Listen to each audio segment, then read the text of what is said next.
político. Manuel, buenas tardes. Muy buenas tardes, Julio, ¿cómo estás? Bien, Manuel, qué gusto de saludarte. Gracias por atender esta posibilidad de platicar. Gracias, Manuel. Al contrario, siempre es un gusto contigo y con tu auditorio. Gracias, Manuel. Manuel, pues el tema que nos convoca es tú como especialista en asuntos educativos, como alguien que ha dedicado muy buena parte de su trabajo académico y de análisis y de propuestas en el terreno educativo. ¿Cómo viste el nombramiento de Mario Delgado? Ya lo has escrito, lo has publicado de una manera crítica, el nombramiento de Mario Delgado como titular de la Secretaría de Educación Pública. ¿Cómo vas viendo ya con este tiempo que ha pasado? ¿Cuál es tu percepción de lo que implica y significa Mario Delgado en la SEP? Sí, fíjate que, Julio, que una cuestión que me ha consternado en estos últimos días es que, como si viviéramos en el pasado, he sentido lo que se llamaba, para nuestros jóvenes en el auditorio quizá no sea una palabra que hayan escuchado, pero valdría la pena que la aprendiesen, que es la cargada. Sí. Es decir, en cuanto una persona recibía una encomienda, sobre todo la presidencia de la República en ese entonces, veíamos todos el efecto de la cargada, que era que grupos enteros de comerciantes, empresarios, rectores, señor candidato, cuente usted con nosotros. Desde el principio pensábamos en usted, ¿no? Es un asunto que no quisiera dejar pasar. Es que a partir de que la virtual presidenta electa nombró a Mario Delgado para dirigir la SEP, a mí lo que me llamó la atención fue la orquestadísima cantidad de apoyos de rectores de la NUYE, de la Universidad de Guadalajara, del Sindicato Nacional de Trabajadores de la Educación. Digo, salvo la Coordinadora Nacional de Trabajadores de la Educación, que se manifestó en contra de ese nombramiento, ha habido una enorme cantidad de personas que parece ser que lo que están diciendo es: lo estábamos esperando a usted, sin usted no hay futuro en la educación. Y eso me parece un signo de inmadurez política. Yo he sostenido que una persona que fue tan férrea y obstinada defensora de la reforma de Peña Nieto, que culpaba de todo al magisterio y que decía que todos los males educativos dependían de un magisterio feo, de un magisterio impreparado, de un magisterio al que había que evaluar si se podía cada 24 horas. En 2012, 2013 era una enorme celebración la que hacía Mario Delgado con Romero Hicks y con el resto de los partidarios del Pacto por su México, que llamaron Pacto por México, pero Pacto por su México. Bueno, ese señor que es tan entusiasta defensor de esa reforma, en 2018, siendo ya no senador, sino diputado, y habiéndose cambiado a Morena, como si de cambiarse de camiseta se tratara, bueno, pues dice que de esa reforma no quedará ni una coma.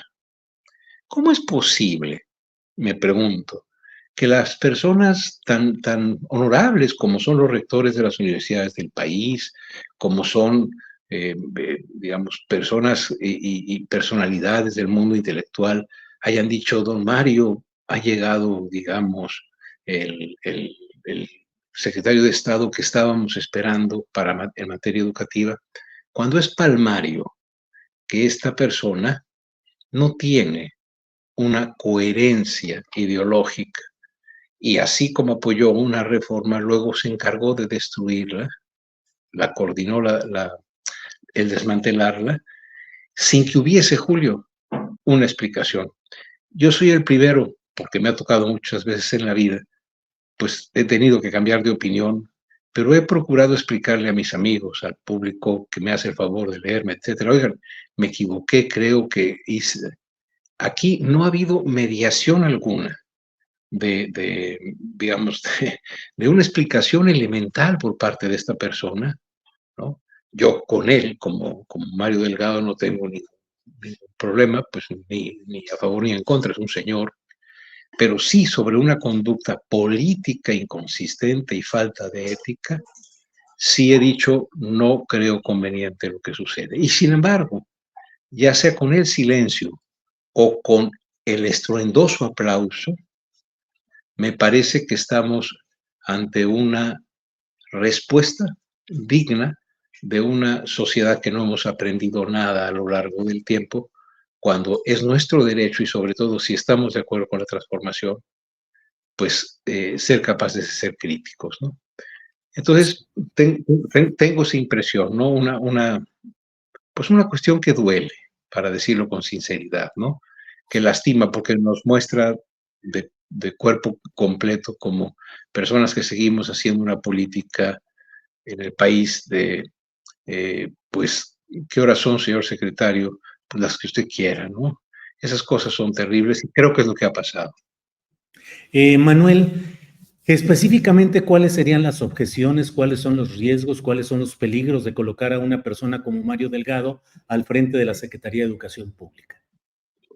Yo considero, Julio, que un primer problema que he visto durante ya 40 y casi 45 años que llevo tratando de entender la educación en México, es que siempre el puesto de secretario de Educación Pública es la manera de pagar un favor, es la manera de, digamos, de colocar a una persona por cuestiones que ha hecho probablemente muy bien. Yo no creo que haya sido un mal director, un mal coordinador de la campaña de la doctora Claudia Sheinbaum. No, no creo que haya sido malo su trabajo específico, pero ¿por qué la SEP tiene que ser el sitio en que se premia una trayectoria de esa naturaleza?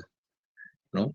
Porque el problema que yo veo es que el señor Mario Delgado no tiene en su haber una capacidad administrativa del tamaño de la Secretaría de Educación Pública, ni tiene un conocimiento pedagógico suficiente como para emitir directrices que otras personas pudiesen seguir en las subsecretarías.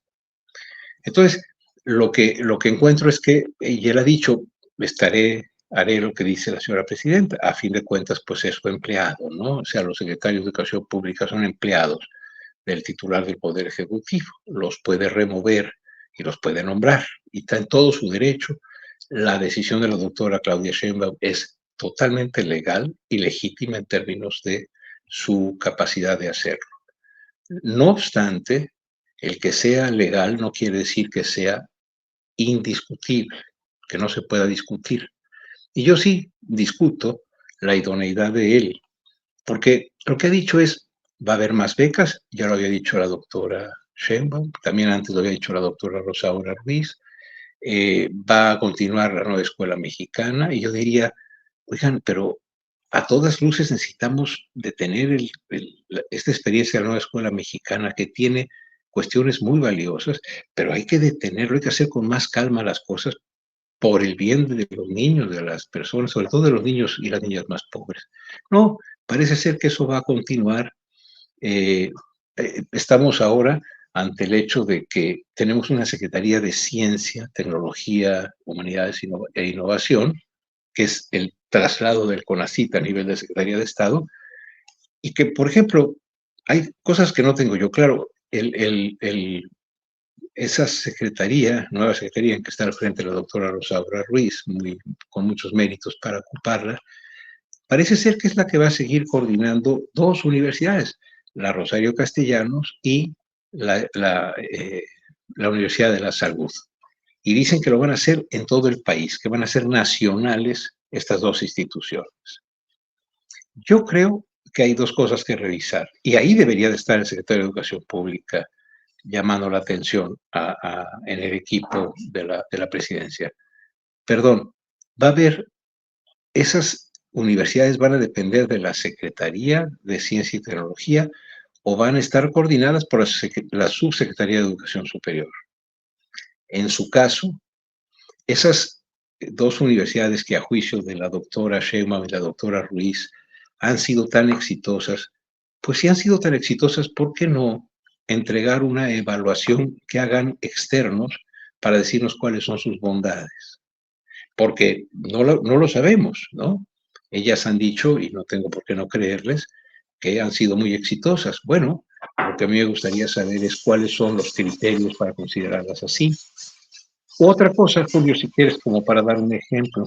Oye, Manuel, Hay nada un, más en ese sí, tema, pareciera sí, que eso hay una especulación y creo que hay un hecho. La especulación es que Rosaura Ruiz era la carta considerada originalmente para ser secretaria de Educación Pública y que por razones políticas hasta ahora ignoradas no llegó ahí y le tuvieron que habilitar el CONACYT como secretaría. Pero los hechos de los cuales tú ya nos das un adelanto en el análisis, pues es que hay dos secretarías que comparten campos de trabajo más o menos que debían estar en un solo lado y ahora podrían estar en dos diferentes, generando ciertos roces o imprecisiones. Pero elevar al nivel de CONACYT a una secretaría no implica necesariamente que se le vaya a dar una fuerza mayor que al CONACYT por sí mismo, es una pregunta. Y la otra, si esas dos secretarías pueden generar distorsiones, fricciones o invasión de campos, Manuel. mira, Julio, en política yo creo que hay que tener pues, muchísimo cuidado con las especulaciones, porque las he escuchado igual que tú.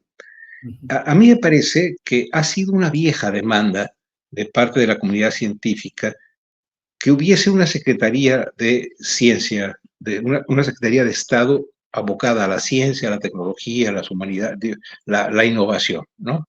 Es una vieja demanda.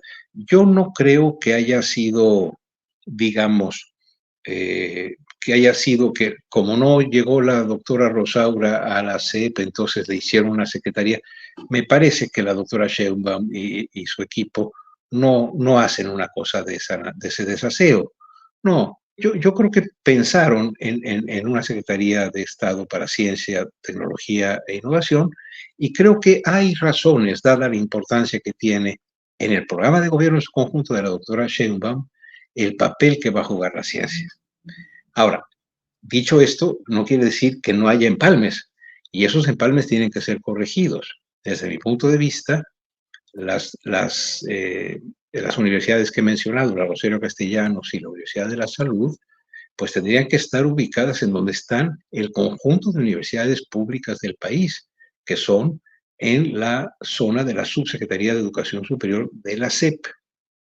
El hecho de que se quedasen porque ahí, fíjate, ahí estaríamos, CONACYT se eleva a Secretaría de Estado y una experiencia que se realizó en el DF, que a juicio de las personas que le impulsaron ha sido exitosa sin ninguna evaluación externa que lo pruebe, se propone para extenderse a todo el territorio nacional a pesar de su diversidad. ¿No será que hay sitios en que se requieren otras opciones, otro tipo de modalidades? Yo ahí veo que hay, digamos, una especie, lo quiero decir más allá de cualquier especulación, veo el riesgo de extrapolar al país lo que a juicio de ellas ha resultado exitoso en la ciudad. Y eso es un riesgo. ¿Cuál es el riesgo? El riesgo es que si digamos, aceptando sin conceder que han sido exitosísimas estas dos instituciones, bueno, extenderlas sin mediación alguna al resto del país es un riesgo muy grande porque las condiciones de la Ciudad de México no son las de Oaxaca, no son las de Chiapas, no son las de Colima, etcétera, ¿no? Yo creo que hay que tener calma y entender que el cambio que la doctora Sheinbaum está por realizar de gobernar a la Ciudad de México a gobernar al país requiere una noción más profunda de la diversidad de México. En ese sentido, yo no sería de la opinión que era la doctora Rosaura Ruiz. No tengo ningún elemento para decir que estaba designada o estaba pensada para la CEP. No, yo pienso que es una cuestión que está en las facultades de la presidencia, de la futura presidenta, generar esa Secretaría de Educación, de Ciencia, Tecnología e Innovación. Lo que me parece es que mientras que la doctora Rosaura Ruiz está muy capacitada para realizar eso, no para las cuestiones de la Rosario Castellanos y de la Universidad de la Salud. A mí me parece que tiene que irse al terreno de la SEP, pero esa es mi humilde opinión y puedo estar muy equivocado. Mientras que veo muy pertinente a doña Rosaura en la Secretaría de Ciencia, Tecnología y Innovación, me parece que no es bueno que una persona que cambió de apoyar la reforma del pacto a decir, yo me encargo de no quede piedra sobre piedra, de aquella reforma que nunca dijo que él apoyó. O sea, una persona que, a ver, a mí los chapulines en política me dan muchísima vergüenza, porque quiere decir que se está vaciando de ideología, se está vaciando de ideas la política. Pero cuando hay chapulines de posición política dentro de un campo, es decir, apoyo la reforma de Peña y no, siempre no, mejor la destruyo, me parece que es un signo ominoso para la educación en México. Y los profesores que resistieron esa reforma, Julio, que dijeron evaluación sí, pero no así, esos profesores que pararon con sus argumentos y con sus resistencias, como los colegas de Chihuahua, de Resiste, los colegas de la coordinadora de otros lados y sobre todo muchos profesores y profesoras de otras partes de México que se resistieron a la evaluación. Ahora tienen a quien la impulsó encargado de decir que ya no existe, pero que va a haber otras cosas. Esas inconsistencias a mí son las que me han hecho, como tú sabes, señalar que no me parece acertado ese nombramiento.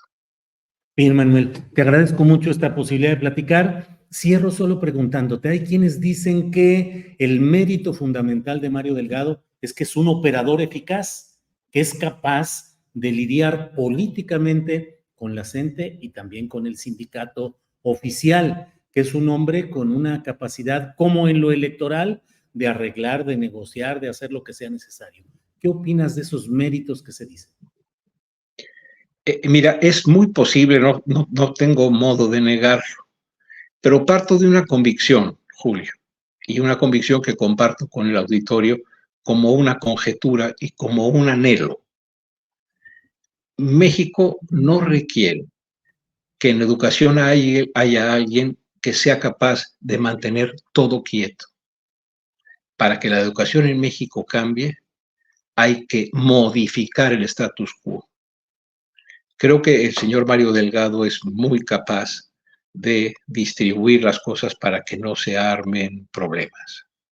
Yo creo que si México no acepta que tiene que haber modificaciones sustantivas en los usos y costumbres con los que se dirige la educación en el país, solo pongo un ejemplo. Longitud Barrios con Salinas hasta la ignominia. A medio sexenio, el Bester Gordillo lo sustituye y el Bester con Salinas y con Cedillo hasta la ignominia. Y luego sigue todavía doña Elbester. Llega la reforma de Peña y Juan Díaz, señor presidente Peña, es usted un iluminado y va a transformar al país. Se acaba esa reforma, llega Cepeda, secretario general del sindicato, y dice, señor Andrés Manuel, usted cuenta con los soldados de la CENTE, con la CENTE como si fuésemos soldados de la 4T. Y de premio le dan una senaduría plurinominal. Julio, si nosotros no entendemos que lo que se tiene que hacer no es renovar los pactos corporativos, sino estrategias para romperlos, de tal manera que eso permita la liberación de espacios para que surja la riqueza y la diversidad de talento que hay en el magisterio mexicano. Si no entendemos que el sistema educativo mexicano requiere una renovación que no pasa por tener la paz de los sepulcros, sino por tener la dinámica del cambio, de la transformación. Pues yo digo que el segundo piso como dice la doctora Claudia Sheinbaum, que se propone realizar, pues tendría un declive para volver al primer piso en educación y luego volver a subir quizás en otros temas. Eso es lo que yo, con toda convicción, por el bien de lo que yo alcanzo a ver como una posible transformación, diría, si el mérito de don Mario es que puede tranquilizar las cosas para que no pase nada, para que no haya manifestaciones, para que no haya nada. Pues será una virtud, pero es una virtud para que no pase nada. Y yo creo que lo que necesitamos sería, por ejemplo, sí, un gran político y un gran administrador que tuviese subsecretarios muy capaces técnicamente, o al revés, un gran pensador con una idea de futuro sobre la educación, que tuviese en sus subsecretarios gente con mucha capacidad técnica para hacer políticas públicas específicas.